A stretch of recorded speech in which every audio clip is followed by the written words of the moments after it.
I'm Caitlin Clements, class of 2011, did film studies and a minor in French, both literary and cultural studies with emphasis in film, I think was the like wordy title for it we had at the time.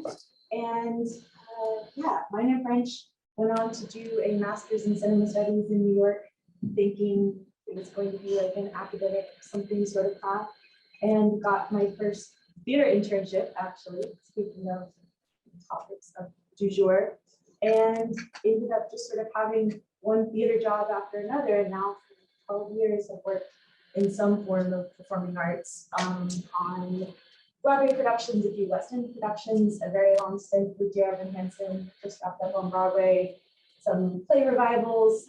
I have A Doll's House with Jessica Chastain on Broadway, going to open next week, and some stuff in London. And I have an extra special guest co-presenter who's going to counter all the commercial theater stuff with a pitch for the nonprofit, which I agree is really good. I think that's the flip side, actually. Yeah. Go for it. Yeah, so hi, I'm Stephen Koenig. I am class of '08. I was an economics and Chinese major, but I took a lot of film classes, and I was one of the earliest members that employees at the Media Center when it first started. So it's super cool to see how it's evolved over time. But after William and Mary, I worked for Colonial Williamsburg when it still had a video production department. And we were making historic videos for a while, which was super cool. I got to dress up a few times. And some of that, like the electronic field trips, which are now on YouTube. You can watch them on YouTube. They were really, really cool things. Oh, where it's good stuff. We filmed this little like story and then broadcast it to classrooms around the country. And the students would call in to live segments where they'd have performers, historians in like a studio to answer questions. It was super fun, and it was like what we're doing now in the like pandemic world, but this was like 10 years ago. Really cool. But after that, I moved to Singapore for a bit, and in Singapore they only have commercial theater and video production work, and so that's what I did for a bit. And that's actually what made me realize like some of the video production work I did was advertisements for products that I did not believe in and I did not support personally. And I was like, oh, I don't like this. And I realized I have to have something with a mission. I have to work somewhere like a nonprofit. And so I went back into that. I went to grad school for theater management at Yale School of Drama. I did a double major there and a double degree there with the business school as well to supplement it with some like statistical stuff. And since then, I've worked at Yale in some capacities. I have worked in the Carter Theater Center in New Jersey. And right now I'm in American Ballet Theater. So somehow I went from loving theater and film to working at ballet.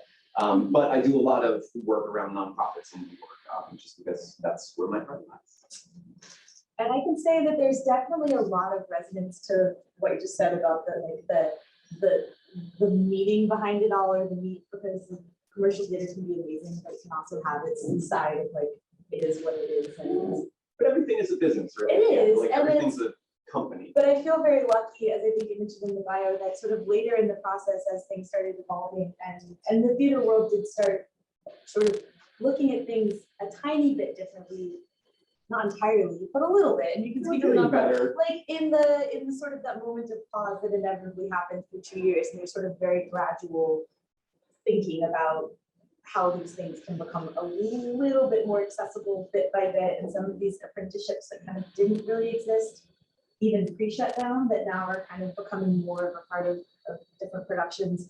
So I was really happy that sort of as a show like Jeremy Hansen has been launching, got to sort of become de facto one of the sort of co-leads of the apprenticeship program on the show. We'll talk a little bit about that. And we had 4 apprentices that came in for the relaunch, and other shows started to sort of see things like that at the same time. And that's almost become its own packaged little sort of project too, of helping shows sort of like structure these things and go through their application and interview process. And so that was like really good, that be that little bit of warm fuzzy in addition to the sort of like sad realities of commercial theater. So we'll talk a little bit of specifics about that later.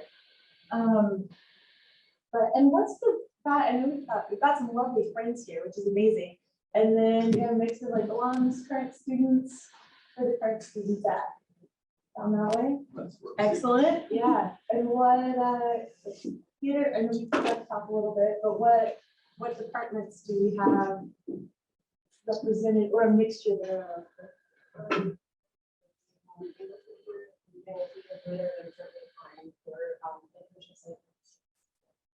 you're in the, I mean, I say you're in the right place to the degree that like, maybe, I don't know. If we can, yeah, hopefully. Fingers crossed. Yeah, and we're glad to talk like specific questions after too. I'm speaking on your behalf, but No, like, yeah, because there's a lot of things. it's, yeah, it can be very hyper specific, but and others of current students. Film media studies with a theater.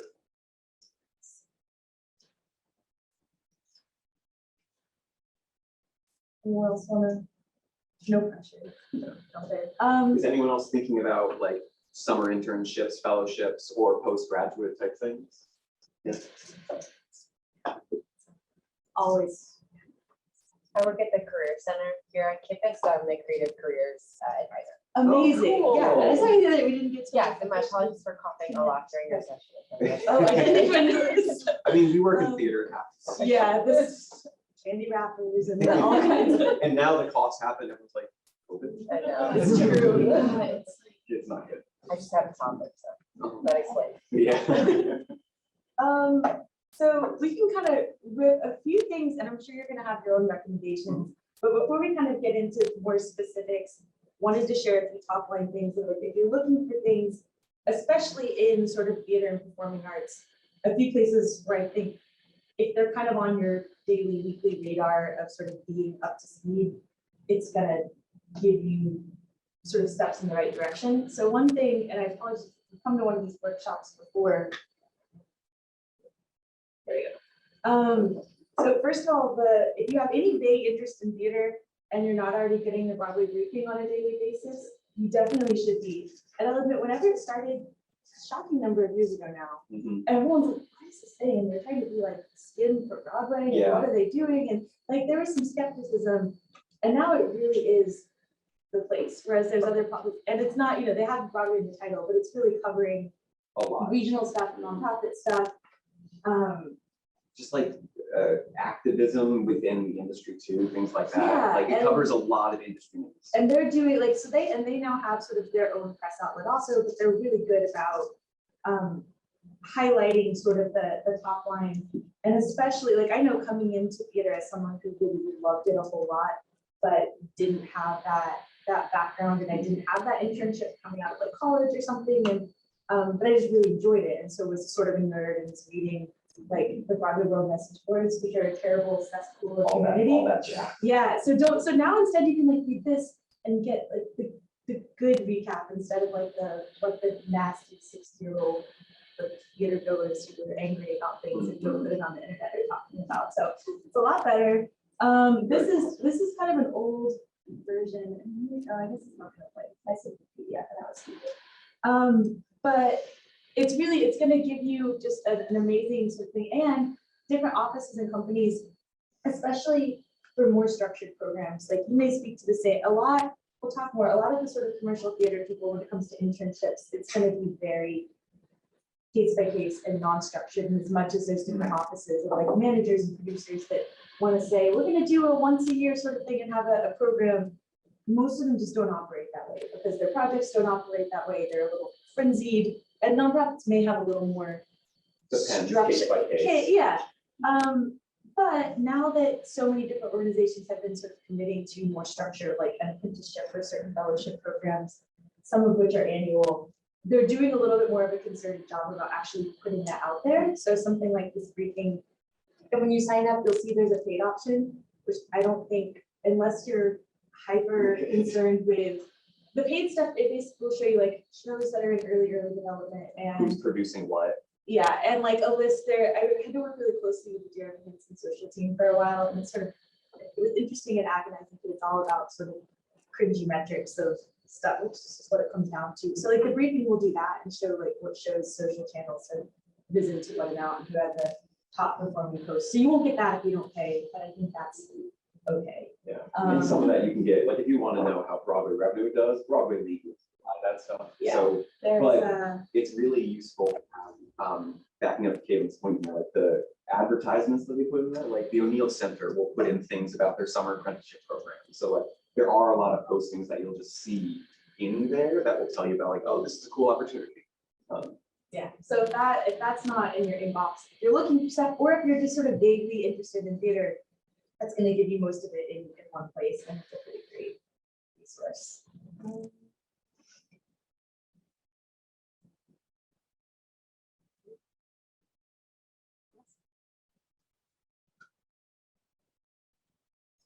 Also, so speaking to those sort of more nebulous things that are out there, that say you've seen something in the briefing and they're saying, hey, this thing's in early development and such is happening. And somehow it speaks to you that you say, that thing sounds just incredible and I want to like throw my hat in the ring and see. And I'll tell you, like, probably 75% of the time, that sadly is like really lovely. It still doesn't necessarily work. But there is that 25% of the time, at least that I've seen, where a producer or a management office or something gets the message that's just like so well done in a way that I'm sure any William & Mary student would be writing, where they're like, oh my God, that level of passion, and they bothered to find us and they found us at just the right time. And especially all of these offices, as shows are gearing up in previews or preparing to open, they're always sort of needing the extra people to come in for even briefer one-off projects and things. That's kind of tricky because you have to be a little bit more sort of like location on board. But if there's something that aligns also with a summer and the timing's kind of right, or it's a show like preparing for sort of the fall season beginning on Broadway, and you think it could align even while you're still in school, those emails do occasionally land in the right way. But kind of some of the best ways to go about this, IBDB is sort of like the IMDb of Broadway, and it's got a really great sort of database, but it's tricky. It'll give you sort of the baseline information until a show is actually in performances, but it will tell you usually who the producer is, who the general management office is, so that's kind of their right hand in sort of getting the show on its feet and doing the hiring and managing the finances of the show and all of that. So that's a good place to look. Also, the theatrical index is another thing where, and I've even done this for research projects. I've worked in theater for 10 years now and still never paid for it. But it's kind of bad to say, but I've heard No, we save it's like money. the in Zabar's theater. mugs. Yeah. But, We save money. Yeah. I'm a member of TDF. same, yeah. OTDF. If you're ever in New York for even any amount of time, there's the Theater Development Fund membership, and productions will put tickets on there.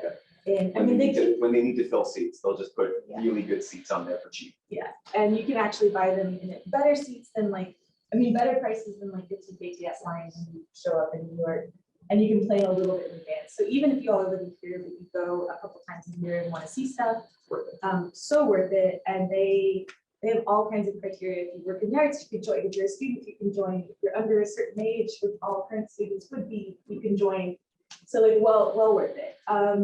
But yeah. Oh yes, it's called the Theater Development Fund. I think it's TDF.org is their website. It's not the best website because they're a nonprofit. But they just changed it apparently. Some party will do that. They said they're launching a new website. So. Fancy. Yeah. But no, it's so good. It's like $40 a year to get access to like super cheap tickets. And I mean, that sounds like a sort of an aside from what we're talking about here, but it really isn't, because what people want to see most of all, and we'll give you some like sample questions from applications, but people really just want to see that passion and that interest that, I mean, I know that's what helped me is I came in as someone who like never taken a theater class, but was applying for this internship that had a film component. So that was sort of one foot in the door, but also that I was just sort of like already a big nerd about certain things and it stood in the rush line and tried to get the tickets. And the rush line's kind of going away, which is a little sad for like Luddite nostalgic reasons, but nice for like not standing in the line for 7 hours. Early in the morning. And knowing in advance if you're gonna have a ticket. So like there's pros and cons. But if you've seen the stuff that is sort of what you're really passionate about or sort of adjacent to what you're passionate about, and not just here. I mean, not just in New York, here on campus, stuff that's happening wherever your hometown is, like just showing that you sort of put forth that effort. But and that you're developing a taste, that you're developing like what you like and what you don't like, and you have conversations with people about things you've seen, like, it just shows passion and interest. Yeah, but and I'm sure you're all doing that already. Yeah, exactly. And you're here, and that's like kudos. But the theatrical index, if you look it up, it's sort of like a slightly earlier, scrappier version before information ends up on IDDB. And if there's something you've kind of heard, and you'll see they have these tabs where they are really tracking touring things and regional things. And I've also found, like, I've signed up for free trials several times. and then you still get their emails, so you still get like certain highlights when new things get added, and you're kind of staying in the loop. So most of these things you don't need to be paying for. But anyway, I don't think we're saying anything you should need to be paying for unless you're just really feeling it. But yeah. And then, and again, you'll be able to speak at those other places. But as much as theaters try to keep saying, where else can we put our listings? And yeah, you know, it's more official, they're going to put it in with repeat. And we keep talking about how this is going to evolve. And you know, offices will try to send things to like university campuses that are right there in the vicinity. They're sort of operating fast, which is often the case. And tried posting things on LinkedIn before. We have no luck with that. I don't know if you, LinkedIn's a weird piece. it's not for the arts at least. It's like not the, I have friends who work in like smart fields of stability where they use LinkedIn to great effect, but Yeah. I haven't seen that. But kudos to them. So the Playbill job site is still kind of like the place. It's kind of sad that they sort of have a monopoly on that, but it's at least on like the commercial side of things. But you'll see they have all their categories where there is stuff across the country that's posted. There could very well be stuff in your home state, wherever you're spending the summer. And you know, stuff that is performance-based, but admin-based, but I don't know if you feel the same on the nonprofit side of things. Yeah, Playbill's a good one.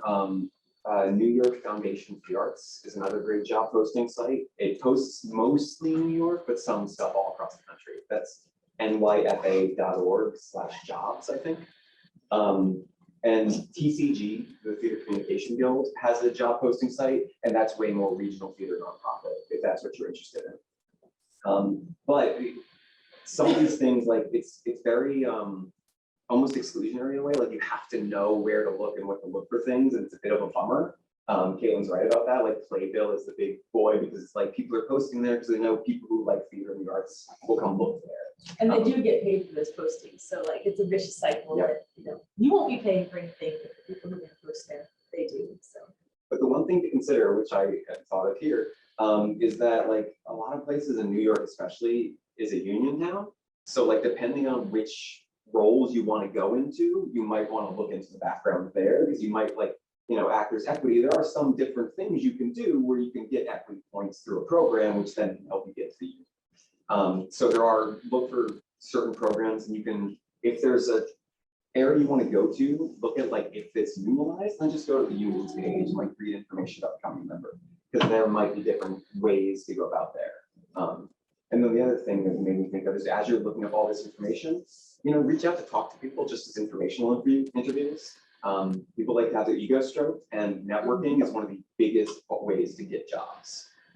Just getting to know people. Yeah, and when I say like that sort of email of passion that I've talked about, that in the immediacy might not get you that thing, but I have seen a number of offices and people who just pursue, yes, partially because they like that ego stroke and they like to feel like someone's paying attention to sort of what they have been waiting, but they do save those things, and they'll, you know, suddenly they need someone really quickly in, you know, in a short amount of time, they'll really wait, but look at that folder of those messages that thought were, you know, engaging and saved because we didn't have it at the time. So that does happen, even if it's not like an immediate effect. Let's remember what I put in here.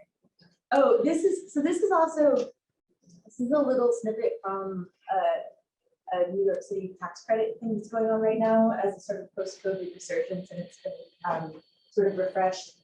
And it's a quick little thing as an aside, but to give you hope, really. As much as I want to say that theater is changing because people are having different thoughts about access and who has these careers and all that, which is very true, but it is a business, and these productions that are coming back in an unstable time for theater are wanting to be eligible for these tax credits, that one of the stipulations is access within their employment of sort of who they're giving educational opportunities to and things like that. So it again is sort of like, I hope that things will continue even when it'll become sort of the norm, even when this program is no longer in effect.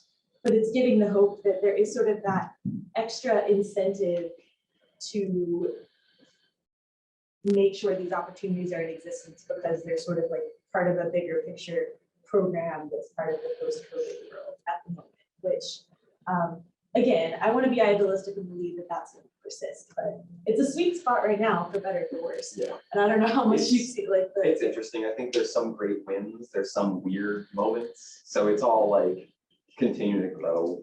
Like I think 1776 on Broadway was a great example, like a really weird show that like seemed really positive and a great step forward, but then the cast came out and talked about really bad things behind the scenes because you never really know what's happening. So that's actually a good thing too. The more you get to know people and talk to people, you can find out about like, oh, if you're really interested in a program at somewhere, maybe try to find someone who's done it and like learn what it's like. Yeah. Or or just following news items, like you mentioning that you sort of reading or getting that daily briefing and being up to speed on things. When you find yourself in a conversation in whatever setting it may be, that carries a lot of weight when you say like, oh yeah, I heard about that was going on. And you know, you do it tactfully. You also never know who you're talking to, and like everything's all interconnected. So you want to say it in like an informed way, but not a that shit with that. It's Yeah. crazy because like then they're gonna be like, Negative yes, way. I work. Yeah, it's that, you know, I think it's a that, small world. The industry is very small. which is true, you know, true across yeah, the arts, but So this be a especially. kind person. Yeah, which again, that's like what William Knight fosters. So let me just do a quick look, and I apologize that I used your Hansen just because that was the sort of most recent, but the Playbill Vault is also a really great resource. If there's something that you loved in the past, but you don't really know, or maybe you didn't even get to see it, so you don't have that physical thing in front of you to sort of look at those credits, but you listen to the album, like this is really my jam. Like these sorts of documents exist for pretty much every show once they enter performances, and you can go all the way through and read to the very fine print in the back of like who is doing the digital marketing for a show, and who's the press team, and who's coordinating the opening night, and all these different people that you can kind of put in your world and your orbit. And again, those are the kind of people that often don't have like structured programs. But if you bother to connect the dots and send them a message, and not just a message, I mean, we've seen plenty where someone will like take a list of credits and send a form email and be like, I loved your such and such on X, and they list like 3 things, and you can tell that you know, that it has to go a little deeper than just happening to list off a few credits for it to make an impact. But it is all there, which is pretty handy. And you could learn about roles you didn't even know existed. Like you could, because that's one of the problems that we found, and like I talk to people who do hiring and stuff, it's just a lot of people aren't aware of their roles beyond the more obvious ones. And so reading something like Plato, you might find some really cool things. You're like, oh, that sounds interesting. And you never know. That's why it's really this type of research and stuff. It's getting you into a world that's a little closed off sometimes. Yeah. And just threw up some names in the commercial theater world. And actually part of this is already going to get interesting because there's been sort of a merger collaboration of some sort between the Jepson and the Ambassador Theater Group that's in process, and people are figuring out what that's going to look like. But at least on the commercial side, these are the groups that own all the theaters that exist. This is like the owners of Broadway listed in a 4-point bulleted list, which shows why sometimes it's, you The know, same. yeah, you know, But there are benefits to owning a few organizations, because like shows are run by individual producers, and having this, like if you're in Schubert Theater, the Schubert coordinates and aggregates all their information and works with you so you can see how other people are doing as well. And not all producers would share that information. So there are some advantages. and some of them do, like this last one, ATG, they're interesting because they produce as well as being a theater owner. So like the production of the Doll's House that I'm on right now, they are the lead producer of that. So they're coming at it from sort of the developmental artistic side, and also the business side of being sort of the landlords in effect for this production. So yeah, taking a look at their sites and kind of knowing who their team members are. They occasionally are big enough that they would actually post things on their own site if they have opportunities that are coming up and things like that. And it's gonna be more businessy. That'll probably be like the most businessy that you could ever get within like the commercial side of things, but a huge like wealth of knowledge in there. So, Broadway in New York is really a real estate game. It's like, can you get space in theaters? yeah, there's like usually a waiting list 5 names long for any building at any given time. So when you talk about like vultures that are circling the carcasses, it's really sad Yeah. because like if the show starts to struggle, everyone else is watching. Like, And we had some of the highest closes in January in a while for various reasons, but like it's a weird time on Broadway. This is true. This is just a look at like you'll get the producing team on any given show. Another word of advice, if you're writing those emails to a producer, like whoever you see up top is going to be sort of the lead producer, and they're the one who's most likely to actually have sort of an office and a setup and a structure behind them. And a lot of the other names, they may have that, but if they're kind of farther down on the show, it means that their contribution is mostly the initial fundraising on a show, maybe some advisory kind of work later on. But if you're writing to like the name at the end of the line saying, hey, I love your work on Dear Evan Hansen.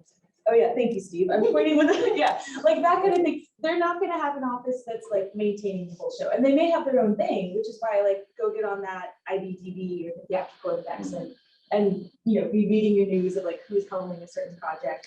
But not all of these names are like the key decision makers on a show at any given point. And these lists are getting longer because shows are getting more expensive. The risk is getting bigger. And donations are getting, not donations, investments are getting smaller. Yeah, sometimes they feel like donations. Yeah, but you know. they should feel like donations. Yeah.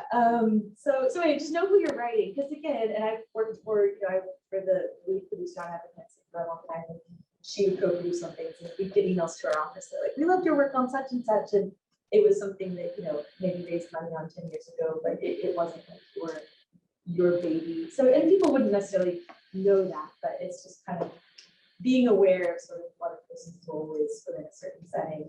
A lot of the design teams, like they more and more are hiring, and not necessarily that you even have to work in that field, like a scenic designer, it's not that has to be your expertise. A lot of them, because they're trying to build their own brands, they're hiring like social teams within their offices and different things. So it's worth, and some of them are still really old school and they're about their craft and they get hired and they're not going to have like an online presence. But some, if it's stuff you're into, poke around and see what they're up to, or connect with them, you know, on Instagram, I say Twitter, but like, who knows what that's good. Find them on Instagram, maybe. I think that's where a lot of them are kind of operating, and you know, maybe connect that way. But there is sort of a possible way in there.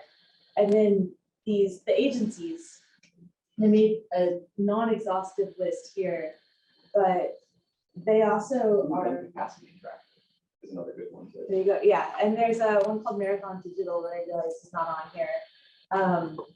And you'll see again, if you're looking into, you know, shows that you've liked recently, they're all going to be credited in the Play-Doh as well. Their websites will usually tell you. Sometimes it's interesting, like sometimes they don't, and even in their own social presence, some more than others get to be more upfront about like what they're actually doing at any given time. And sometimes it's a weird, like, the agency just has to absorb into the identity and voice of the show, and they don't get to talk, but it's always going to be in Play-Doh. But they also are ones that are more likely to have like more structured internships that align with either an academic year or a summer and things like that. And a lot of them have newsletters and virtual events that they do. Like this digital marketing company that I've collaborated with for years, they have this amazing newsletter. They're always hiring. A lot of the others are as well. And you know, some people really go there and make their career and are there for a long time, and others that is sort of their entry point and they put it elsewhere. And some people really want to work in that world on the marketing side for a really long time, and others, their goal is to use that and then sort of pivot into a more creative development based type of role. But a lot of them, they're doing, this is from one of their virtual events, a lot of them pivoted and moved. They used to do events like in person, and they'd be like at the Google offices. It was cool, but you had to be in a very specific place at a specific time. And during COVID, a lot of these have moved online, and they're kind of staying that way, or it's becoming sort of multi-option, kind of like this festival. You can think of them sort of in a way as consultants too, because they're in that role, you're working with a lot of different companies, so you get to know a lot of different things. So that's why they do stuff like this. They're being like thought leaders and trying to share what they're seeing from everybody and help lift everyone up. So there is an aspect of sales to these jobs too, because you're trying to get and retain clients. Yeah. So keep in mind those things too. It's fun because you're working with a lot of different people, and because of that, it is a little and bit a lot sales of them job. become the go-to, like one of the agencies listed here, Serena Coin, that's an ad agency, and they do some marketing and digital also, but they're sort of like the go-to team that works on theater, like the Manhattan Theater Club, that's a sort of nonprofit program that do on and off Broadway programming. And so like there's a team that knows that they work within that agency, but they're going to work on like a roster of nonprofit theater productions within a given year. So if you are looking for that, like, I don't want to keep saying warm fuzzies because that trivializes it, but if you want, you know, depending on what sort of work you want to be working on, there are ways to go through those agencies and you're not going to necessarily be focusing only on like big commercial productions. But also there are teams that work, and like, do you, like right now, do you all work, is it all in-house or do you work? No, it's pretty much, I mean, that's the way a lot of nonprofits save money is by using agencies. So you don't have resident content creators, you'll get someone who will help shoot things for you. So it's fun, like all these different jobs, like I was saying, because you will work, and you can work in different ways, like for theater, for dance, for film, some of them do. Live events like the Yeah, auto live show events. when it would happen in New York. Fashion Week is huge. Yeah. Fashion Week hires tons of people to work on it. So yeah, there's a lot of cool opportunities like that. So it is a good one to look to do. And if you want to do consulting as well, there are some nonprofit arts consultants that do a lot of like data analysis for companies because they can't afford to do that kind of like ticketing analysis or like customer analysis. So if that's more your leaning, there are those jobs as well. Oh yeah, and I mentioned opening nights, and a lot of this probably, opening nights are weird now anyway. Opening nights in 2019, people would have said like, that's your way in if you are in New York or want to spend a little bit of time in New York and you see that an office has a show opening. They're always needing people to like staff a live event, to work with dealing with ticketing and sort of RSVPs and seating and a lot of logistics on the back end. And it's things that are sort of not even seasonal, like micro seasonal, and sort of the couple month period where a show's working on this. But that is probably more accurate if you find yourself already living in New York for some other kind of thing. And but this agency screen point that I told you about, they, especially when there used to be opening night parties that have kind of gone away in the age of COVID and may or may not come back. But also just in the general manager's office, which will always see them crediting on the show. They're always going to be doing a lot of work on the back end, getting ready for a show to open. Not all of it is the most glamorous. It's sometimes, you know, stuffing ticket envelopes and wrapping opening night gifts and doing, you know, all kinds of stuff. But I have, you know, I know a lot of like former interns that I've worked with that have been in their in-between period. They sort of put themselves forward for a role like that. They even emailed these offices and said, we know you have X number of shows this season. If you need a little bit of temporary help. And, you know, speaking very candidly, that's not going to be like the bread and butter of your career. It's maybe going to be the thing if you have some other sort of an internship or something that's going on and you want to supplement that a little bit, or you have some other kind of work, day job or otherwise, and you want to sort of be making your face known within that world too. But that is the key word. Like if you're talking to someone and even if you don't fully know what that means, but they've got a production going up and they're like, you know, are you needing extra support for opening night? The answer is 98% of the time going to be yes. Doesn't mean they don't already have that, but you know, they're going to realize kind of, you know, what the process is. And now this is probably like, I pulled a few that I know, especially coming out of interns and people that will pass through our world, even on the commercial side of things, and we'll work with our office for a while. And a lot of times, you know, half the time the next step is that they do want to then go try to align themselves more with one of the nonprofits. And for a while, I think we used to feel like those opportunities were only artistic, that there would be directing fellowships or, you know, fellowships for writers and composers, like I just wrote a letter for a student who graduated last year who I met here, and he was like, I'm applying for this, you know, artistic fellowship for writers and through the Dramatists Guild. And so there are lots of things like that that are out there, and they do have kind of more structure to them.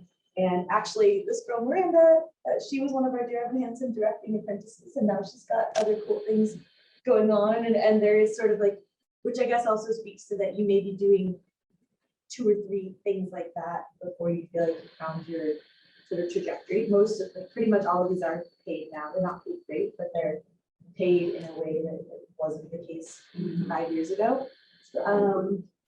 So they have, like somewhere like New York Theater Workshop has admin fellowships too, which I think is sometimes less on people's radar because they think if I'm not a creative, if I'm not coming into this with sort of a resume as a director or, you know, material or portfolio that I'm submitting as a creative or as a writer, but there are more opportunities where they're actually hiring people to work within their administrative offices with their higher management teams.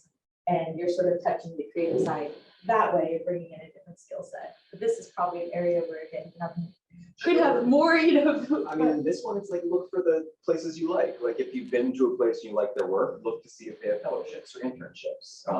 American Valley Theater has a pretty good internship program, but again, a lot of these are not paid super well. They're more for like looking at students who are nearby the place that they can support. But I think there's a lot of summer programs that are great, like Williamstown Theater Festival has a lot of different good internship and fellowship programs. And that's also a good theater to like network and meet people that you can then, a lot of those people go on to work on Broadway. And you know, it's funny when you say nearby, because I feel like this has changed a little bit. Like I've sat in a workshop like this and actually given the advice, which I feel kind of bad about, but it was sort of the reality when people were talking about their resumes.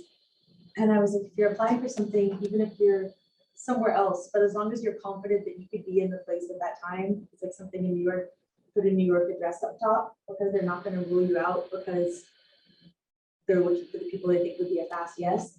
So, I mean, that may still be good advice, but so I'd say like if you've got a cousin or a random, you know, something, and most of the time, especially because, or you just don't put anything, but you know, if you're going to be communicating via email and coordinating, whatever. But there was always sort of that degree of filtering based on who they thought there was going to be quick access to.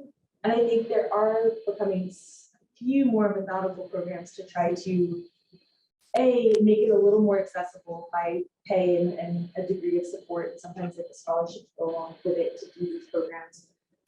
Because there's at least an encroaching intention and desire to bring people in from elsewhere. And you know, is that succeeding fully or even like half speed yet? Maybe not, but it's at least a mindset shift of trying to sort of bring other voices and minds into that room as opposed to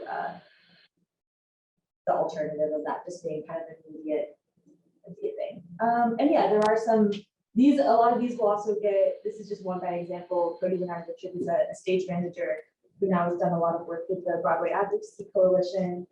So he's launched a scholarship program that is sort of supporting students who are coming in. I think you do have to be a current student for that, but it's helping support internships or coming into the city for a period of time. This is, you know, one with a very specific mission, but there's a few others that are existing and are trying to make their presence known because there is becoming at least a little bit more of an awareness of the barriers to entry to even be able to come to, especially cities like New York with a, you know, even if you have an actual job, it's like, God, rich sometimes, yeah. It's, so Place in my dollar pizza place is now $1.50. So it's, the times mine is are $2, dark. so it's really, yeah, it's the recession special at Grace Paya just keeps going up. It's like too hot now, I was gonna drink, now it's $9. It's, yeah. That's where the arts are. Yeah, it's true. So this is just giving a very brief look, and I was able to pull some of these from an application process we did for the Dear Hansen apprenticeship. And it'll just give you kind of the idea, and I could talk about sort of what we were looking at the back end. This is like the first question, and it's super broad, admittedly, but you know, we were giving the space for people to sort of brag about themselves a little bit, talk about their background. We weren't going to ask for like an essay in the way that one would in, you know, a college application, but giving a little bit more than that resume, and we didn't ask for like a cover letter and something like this because those just get kind of useless after a certain point, unless they're really well done. That's the, I mean, if you're going to do a cover letter, do it well, because like this is sort of getting at what a good cover letter would be, being specific, being clear, and like relating it to the job you're applying for. So we had a question like that. We had, and this one became one of the key questions that like the people who got it and answered it right, because especially with an apprenticeship versus an internship, the way that they were really structured is sort of like the mission of something like this festival, where they were getting work experience within a certain department that they were applying for. And for us, it was PR, directing, stage management, and general management. And so they kind of were coming at it from a certain, and then later shows are now doing like costume department, music departments, so they're getting even more hyper specific. But it was also a program that was built, and it was a little bit of work because you have creative teams on a show who are taking on these apprenticeships and these apprentices and are doing jobs under a tight schedule. And so we were saying to them, you know, you're going to commit to that, you're going to give up your person for an hour and a half a week so that we're gathering everyone together in a room like this, and we're going to have lunch, and we're going to bring in a guest speaker, and we're going to sort of let everyone check in and talk about their experience, which was really great and really meaningful. Sometimes it was also like tooth and nail to like pull all those people from their respective workplaces and make it happen, but it felt really worth it, and they were all more aware of like, what each other was doing. But there were some people who, and even as we talked to them and interviewed them, they were either at a degree in their career, or their mindset was such where they had a certain trajectory, but it wasn't quite as clear that they wanted like the holistic experience of an apprenticeship program, kind of like what was structured there. So there were, you know, it was an interesting nature of the answer. And I'm sort of leading this book, so I'm showing the question, but not the program description. But the people who really got it and were talking about wanting like a broader exposure or wanting to sort of like glean things from other departments. And the people that like had the passion for what they did, but a little less of that tunnel vision were the ones who really kind of succeeded. And I think that's the kind of mindset that William & Mary really breeds in people a lot, or like a liberal arts education does in general. And a lot of the people we saw came from backgrounds that were maybe a little bit more like that, or they had sort of different majors or things that they come from. And then when we're talking about that passion, we did ask this question, and it was another one that, and we wanted to be very clear. We weren't telling it, you know, saying you have to tell us your favorite Broadway show that you come to see, because there are so many barriers to entry from that. And we had students telling us about, you know, theater that they went and saw in a local community garden that really grabbed them, or things they'd done at their university. And, you know, for some of them, it was something they'd worked on, but we wanted to make it very clear that it didn't have to be, because some of the people we hired came from very different backgrounds, and they had really transferable skills, but didn't necessarily have that like line item on the resume that would be the obvious, like, oh yeah, this is the, you know, this is the next step. So that answer was really nice and really telling about these people and sort of who had that passion. And, you know, some who then ended up doing Zoom interviews with too. And this was really fun also to get to talk to people about sort of what they'd seen and appreciated. So that's just like a vouching for experiencing things broadly. Again, you all are at this festival, so you're already like winning in that respect. But so that's just a little, and there were more, and there was a resume. We didn't ask for rec letters. Some programs do, but we just hated for that to be a deterrent for anyone to be able to apply, because everyone has different experiences of what they've come from and what, you know, what jobs they've come out of, or what their academic experience is like. Or if they're in a bigger school, you know, we're all very lucky that we have classes here where you can kind of form that bond with people who want to speak on your behalf, but realizing that's not always the case. And so it's cool. It made it, you know, it made a lot of work on the back end. We saw a much bigger response than we expected. We thought we might have gotten 100 apps, so I think it was like 700 across the positions. But it was really fulfilling that like we had a lot to wade through, because it meant that we, you know, were sort of getting the word out, and then taking that moment of pause to really look through people. And I think now it's questions, unless you have anything to. That was good. I mean, the point I made earlier, that those questions there are, if you don't get such leading questions for an application, that's the way you should sort of approach like a cover letter or wherever you want, that way where you're being clear. And it doesn't always have to be an actionable thing where like, I did this and this was the great result. It could be something like, I took this class because I wanted to learn about this, and now I understand all these things and I'm moving on this way.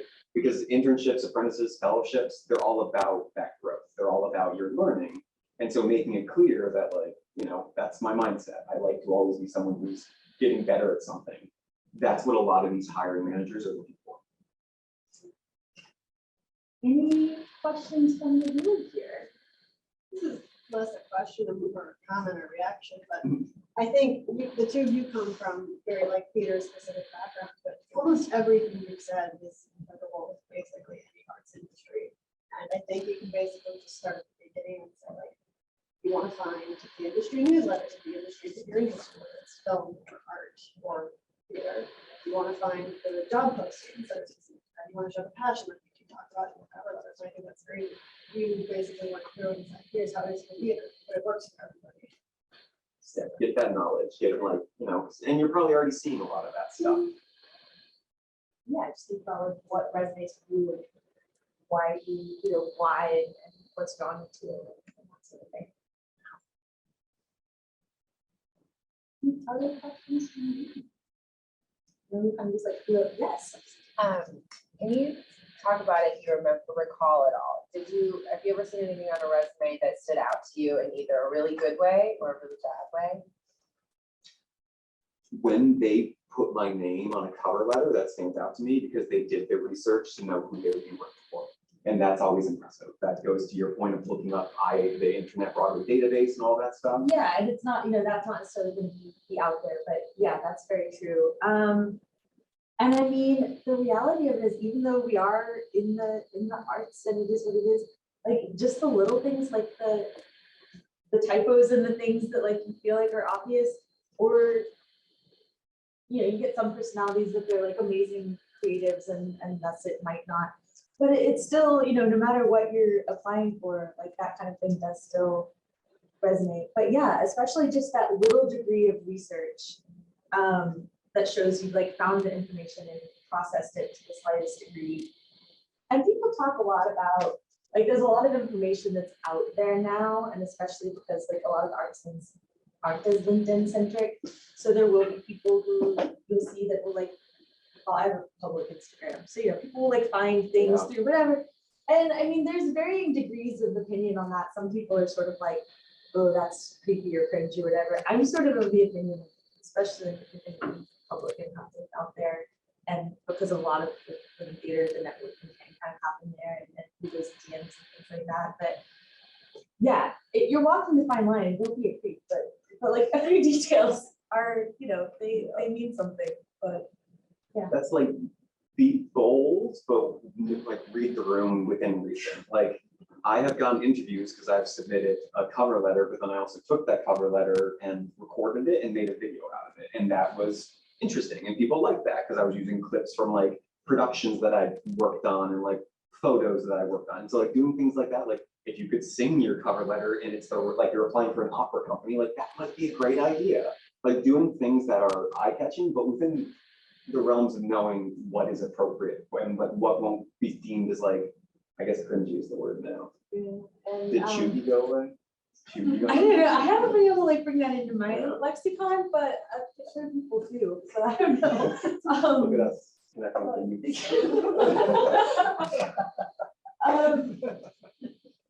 Yeah, and I think, and it is interesting. And there's certain things that, like with something like an apprenticeship program, we do always leave a field where like, oh, if you have extra things you want to send us. Sometimes it is a video. Sometimes people have sent us a little bit of everything. And it doesn't have to be like hyper specific. It just shows who you are as a creative.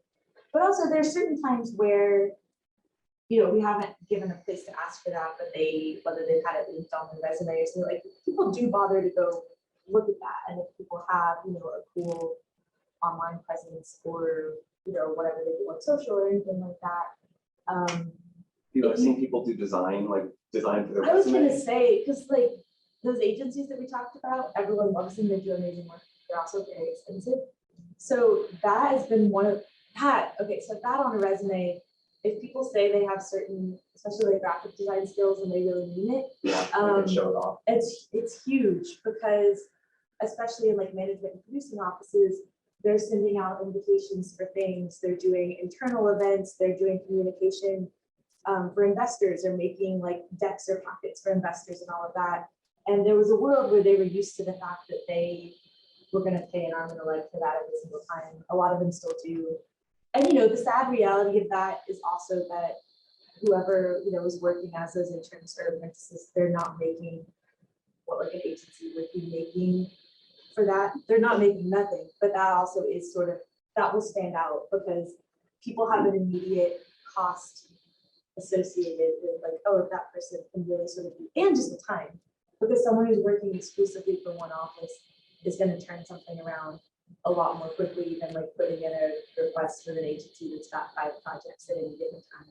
And agencies normally have it in their contract, like you can only do so many edits or you request so many changes to what they gave you. So having someone in-house can do small tweaks and just throw some text And I mean, on it. all of it, that became one of my sort of bigger thing. And eventually, part of the time you're like, oh, now I like let it be known. So this is gonna become, but it is good that if you're helping with those in-house things and you can do things quickly, it's like I was helping coordinate it opening night recently, and there was a time thinking on something. So, they're like, we're waiting and we're in a holding pattern. And I was almost like, I think just itching. So I was like, oh, I wish I had the file and I would just go in and do it. And there's politics of that, of kind of knowing when you can do that. But yeah, if you have it on a resume and you really need it, like don't say it if you don't have it, because people are gonna ask you to deliver on that. They're gonna want that. And print is not dead, especially in theater. So knowing the difference between digital and print and how they work is important too.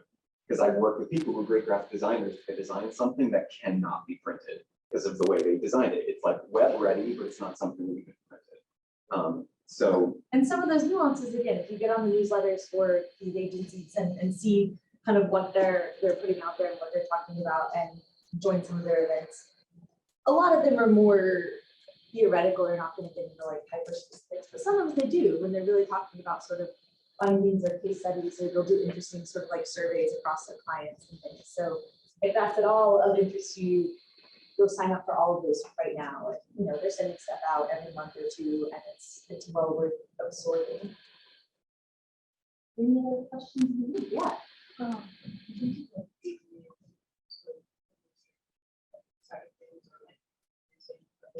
Separates the theater part of that from other forms of that kind of work.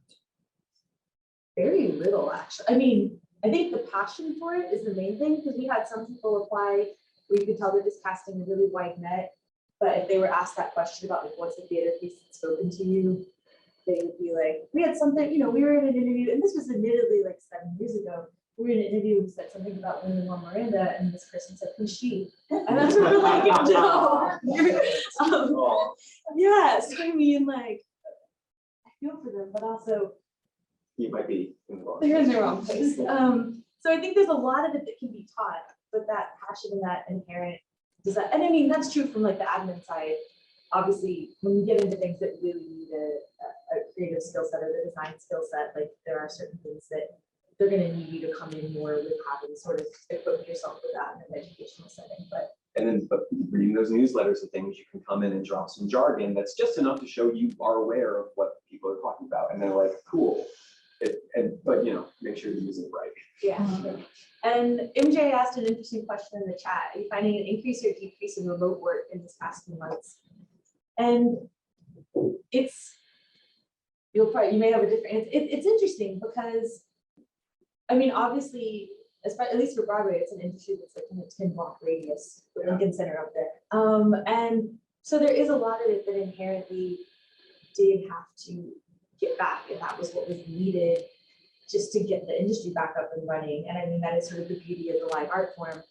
There are certain things with those people who are behind the scenes, like I've seen within those agencies, when they had policies, like everyone had to be in the office at all times, they've definitely developed. And some of it is still just being mindful of safety in an industry that like could still, any show could still be at risk of having like a blow up at any given time. So there have still been like, well, if there are meetings where we can gather via Zoom, we will. That's not necessarily with sometimes production meetings, but like ad meetings where people used to be in the meeting, it was like an eighth of the size of this room, and you have like 40 people crowded in.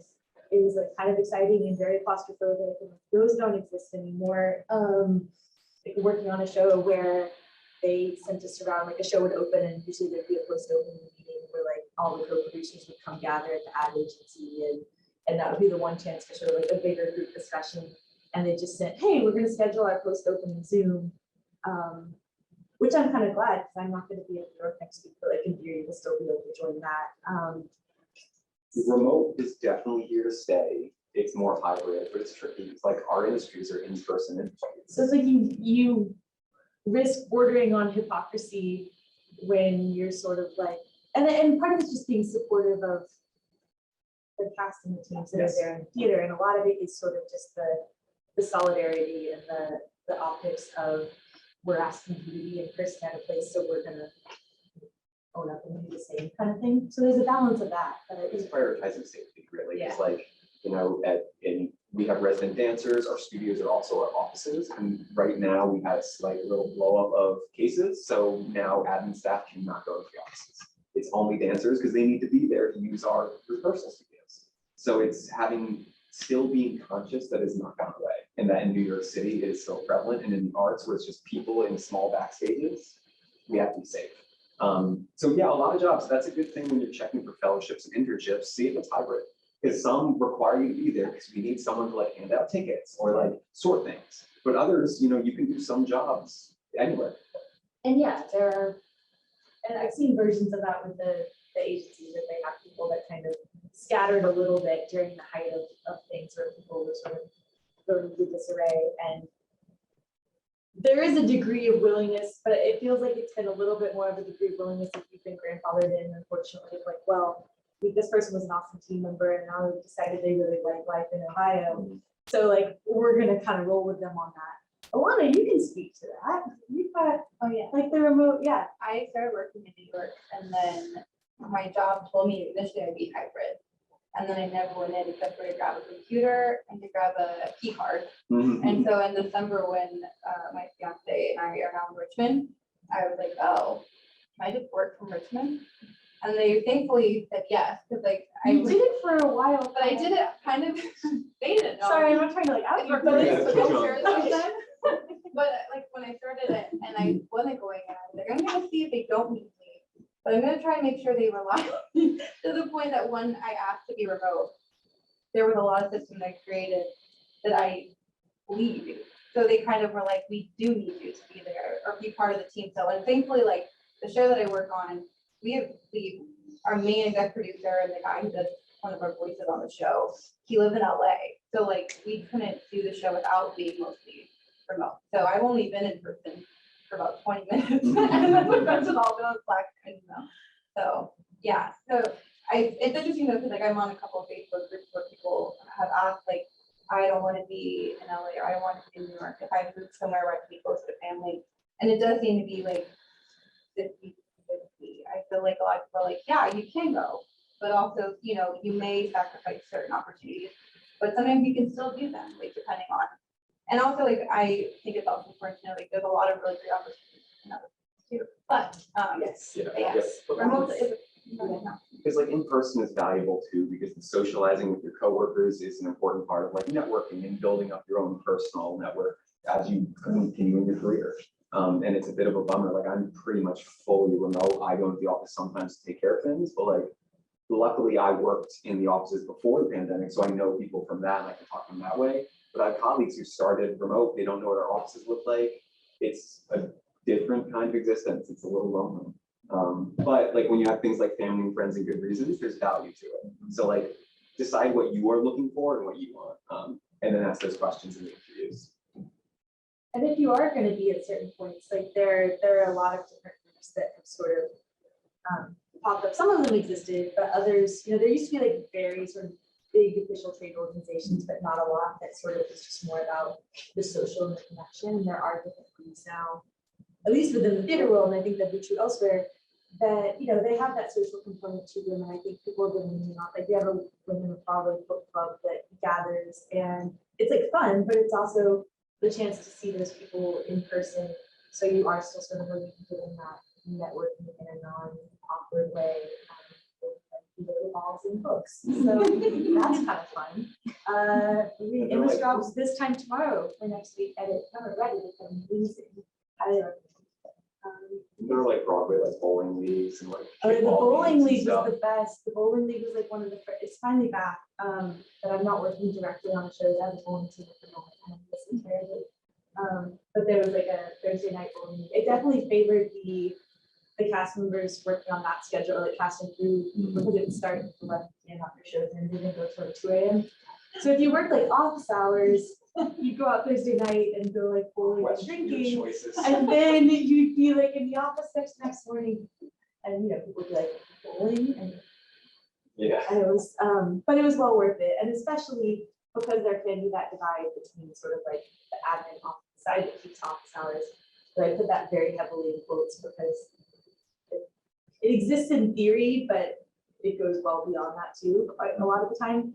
But, and the people who sort of are in the theater and doing the thing on their schedule, on a, you know, performance schedule. So it's sort of a nice mingling moment that was worth a lot of sleep.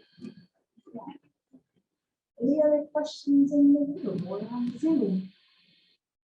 It's almost hit our hour, but Get jobs in the arts. They're good. yeah.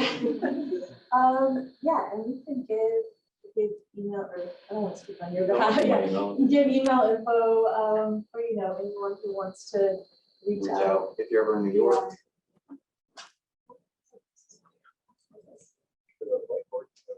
Yeah, and I'll put it here, and then if you wanna sending it on the Zoom ether for Enjoy everybody.